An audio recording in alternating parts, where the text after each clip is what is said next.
And then all of a sudden, big Bronson Reed just comes out of nowhere. And I really did not understand what was going on. And I understand why Mr. Adam Pearce had to explain himself today. Because why did all these referees and producers come out to try and break this up?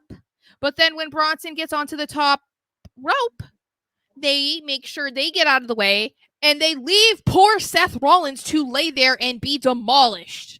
Like the fact that this happened like 6 times.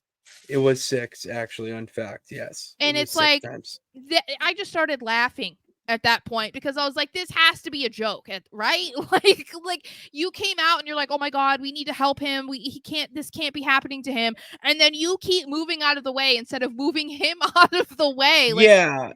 I became a cynical wrestling fan. I became a real cynical wrestling fan when I looked away. I stopped watching after the third. Okay, I'm just the champ's gonna shoot you straight. It was gonna. I'm gonna just shoot you straight. Well, no, because third, I'm like, all right, they're wheeling out of the ring, like whatever. Let's go on to the next segment. Like I'm in the zone here, and then I look over, and it's like another and another. And it's like 6. What? Why do we need 6? Like, why do we need 6 splashes? And then on top of that, why? Well, you asked about the refs, why they're moving out of the way. I mean, are you gonna get squashed? I'm saying it was refs and producers and stuff that literally came out to stop this from happening. And instead of trying to make sure Seth was okay, they let him get demolished over and over and over again. And then once it was like the 6th time, they were like, okay, it's enough. You couldn't have rolled him out of the ring.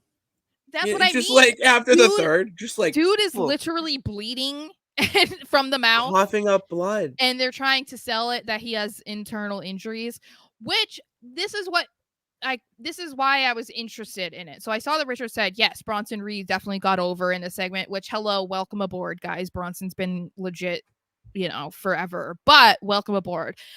So that worked out for that. But what is the motivation behind potentially writing Seth off TV? Because that was my immediate thought. Not just because, he's getting beaten up, they're not doing anything really to stop it. It was like he happened to start bleeding, which I don't think that was, intentional. I think he probably bit his tongue or something when Bronson landed on him, But the fact that Michael Cole mentioned internal bleeding, everybody that has ever heard of internal bleeding knows how serious that is. So to me, I was like, this seemed like an effort to make it seem as if Seth is severely injured and he's going to be gone for a bit. Other people did not agree with me, but I feel like when you mention something as serious as internal bleeding, don't you think it's going to be more than just a week away?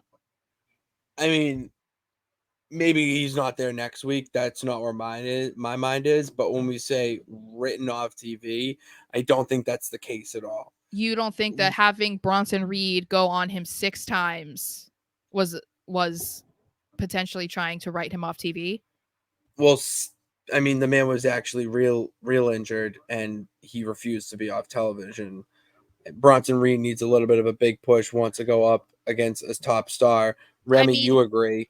Like, you want to go after the big dog, make my own opportunities. To me, this is just him going after Seth and establishing a feud that will put him in the main event picture. I mean, maybe. I don't see this being more than 2 weeks. Okay, but still, you're still validating my point that they were at least trying to get him off TV for some time. There are people who literally said that he wasn't going to be gone next week. Yeah, but all right, use a different word, because sometime to me is like 4 weeks.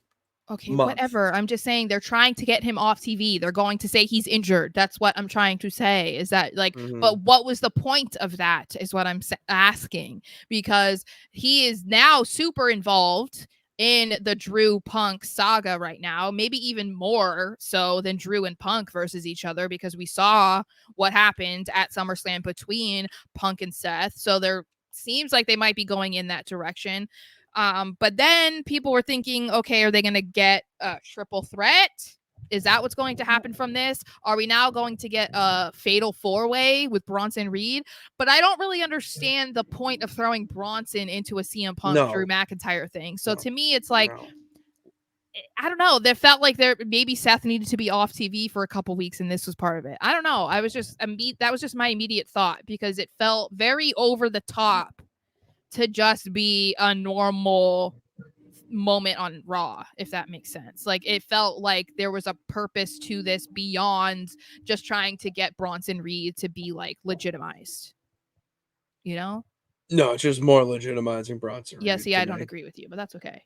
Okay. I feel like there was I don't see it. something behind Seth. No. I yes. I do think this is what I thought when we were going into that's different. SummerSlam And I is agree with that they that weren't more. going to what? I agree with Richard's comment more. Okay, but what I said before we went into SummerSlam was that they shouldn't have them interact or do anything to further that feud, because if you're trying to push that to SummerSlam, I'm sorry, to WrestleMania, then doing stuff at SummerSlam makes no sense. So I don't know about that either, but maybe they're not going to have that at WrestleMania.